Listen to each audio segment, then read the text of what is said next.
As promised in last night's Zoom broadcast, I said that I would compile a narrative on the uh, image manipulation that we carried out last night. I thought perhaps a video would be more appropriate.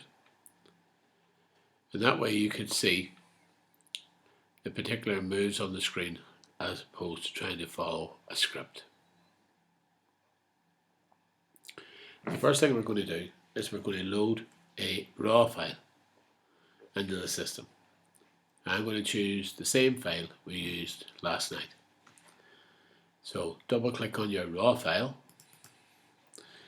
and this will load into the Photoshop raw editor.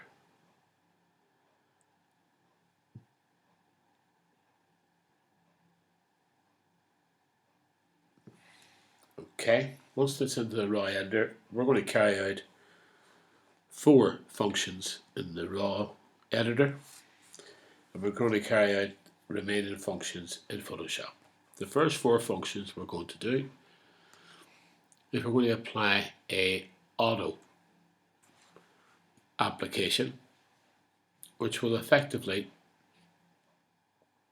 choose what the computer believes is the best fix for this image in terms of its tonality. I'm going to just open up the basic tab, and you can see in the basic tab that the temperature and the tint are the only thing that's populated in this area. Everything else is 0. But whenever we choose to apply the auto setting, you will see values appear here as they're being calculated by the computer. So if I press the auto, you can see that there has been a tonal change, and that is now represented by the population of the numbers and the various categories. Don't worry about this at the moment, because as things progress, you will learn more about the functionality of the raw editor. The next stage after applying the auto set is to twig the white balance so that the white balance is more precise. To do that, we're going to blow the image up, and I know from this particular photograph that this area here is the right tone of grey. Mid-tone grey is 128 in value across the RGB spectrum, and you can see the RGB spectrum on this graph when I put it hovered over the photograph. Okay, so we're looking to establish that we're able to achieve between 120 and 128. So that area is indeed suitable. So if we pick up the white balance tool, the little eyedropper, and we click on it, we make it active. We bring it over onto the image, and here we got 125, 127, 127, perfect. If we do a click here, then that white balance has been refined. I'm going to go down to this percentage, click the percentage, and bring it back to fit in view. Our next stage is to correct any imperfections that may have existed in the lens recording. Lenses are curved, and this curve is recorded onto the sensor. So what we need to do is we need to carry out an adjustment. We do this under the Optics tab. So by moving the slide bar down, do you see Optics? Click on the little arrow head, and from this point you will see that the Remove Chromatic Aberration is already ticked, and we wish to tick Use the Profile Correction. So if we tick that, and in the lens profile I'm going to choose the product, and the product that we used, the lens, I used Fujifilm. So I'm going to choose the Fuji. If you had a Canon, you would choose Canon, and so on and so forth. You'll now notice that a change happened in this area of the photograph, and the lens imperfection has been corrected.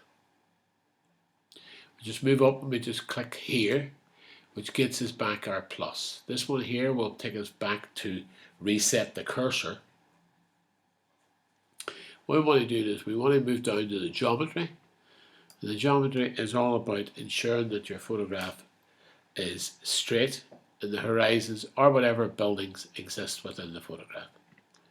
So if we click on the arrowhead to open it up, again, as we are using auto settings and keeping this example as simple as possible, I'm going to select A for auto, and when I apply the auto, there was a slight change there, not too dramatic, because whenever this picture was shot in my camera, I was using the level screen function.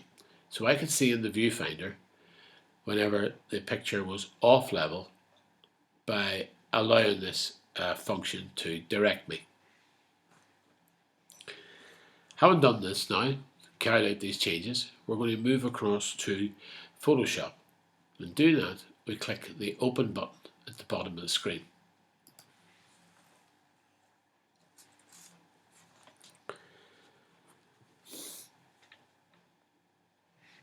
What I'm going to do is I'm just going to touch briefly on sizing a photograph. If we pick up the size tool, which is this tool here, and click it, you'll find that my camera has set on 3:2, and the 3:2 settings will allow me a 15:10 photograph at 300 per inch. I don't wish to change this. Okay?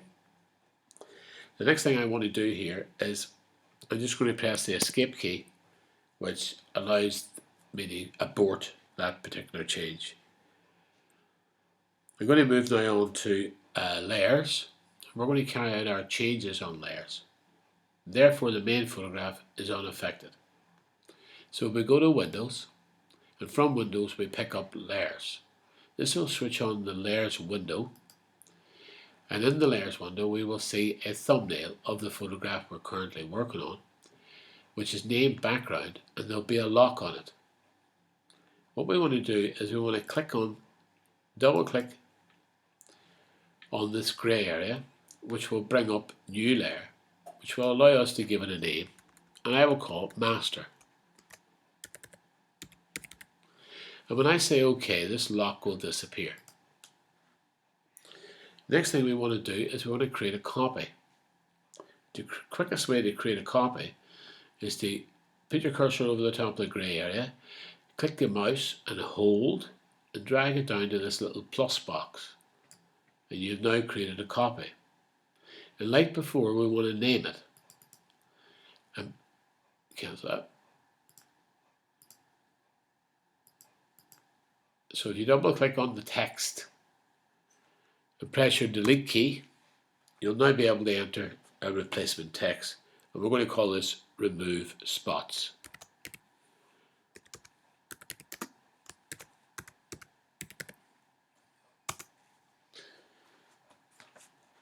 The next function, and this is to go to your eyeglass, press your eyeglass so that you can enlarge this photograph. And I know from previous examination of this photograph, I've got a bird in the air just above the castle. So whenever this image would have been printed, because this is a very small speck, there would have been a little speck on the photograph which would have, let's say, spoiled the effect. We want to remove that. To remove that, we're going to go over to our left-hand toolbar. We're going to select the one that looks like a little plaster. And whenever we right-click our mouse, we can see what's hidden below that. There's several functions. The function that we want to select is Spot Healing Brush Tool. And a little circle will appear. This circle is controlled by your square bracket keys. The left square bracket key will reduce the circle, and the right square bracket key will increase the circle. What we want to do is we want to increase the circle to cover the area that we want to remove, put it over the top, and click. And the reason for making the circle fairly decent in size is that one click should cover the area you want to remove. In this case, it's done just that. When we carry out changes using layers, when we're happy that the layer has been corrected, we need to flatten that image. If I turn off the layer first of all, you'll see that the imperfection still exists on the main photograph, which we want to change and make this permanent. So if we go up to layer and move right down to the bottom of it, you'll see flatten image. And if we click on flatten image, then this image is now permanent with this change applied. The next thing we want to do is we want to apply some sharpening. And to apply some sharpening, we're going to carry out the same procedure of clicking on the background, calling this master,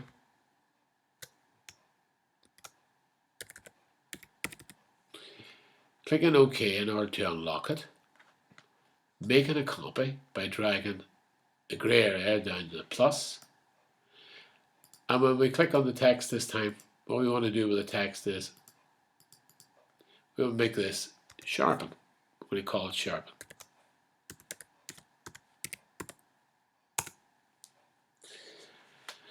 Right, in order to sharpen, we're going to select a filter to do this. So we go to our filter menu up here, and we click our filter menu, and we go down the right to the bottom to Other, and open up a sub-menu and choose High Pass.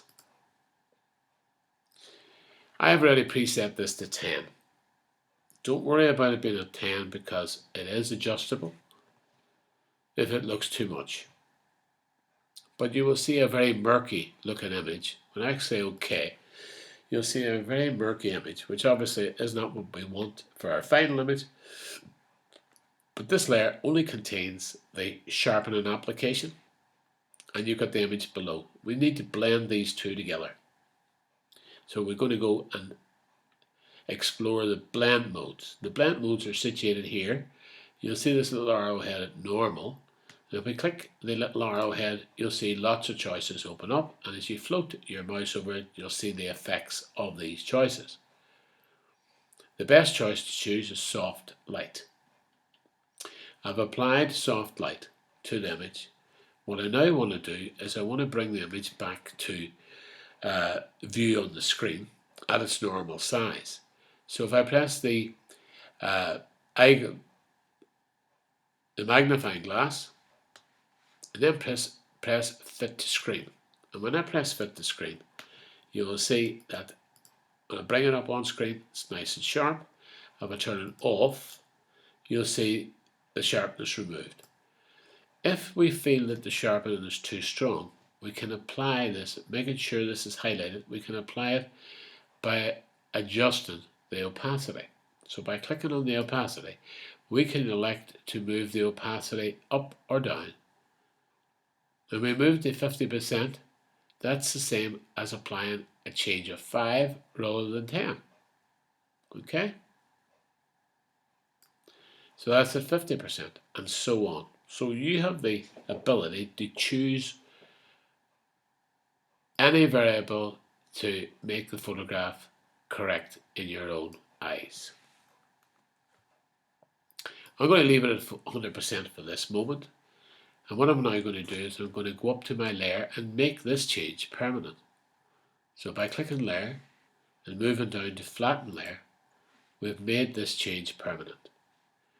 What we'd like to do now is we'd like to remove all of the screen data and view the image on screen. And to view it on screen, we'll go up to View, move down to Screen Mode.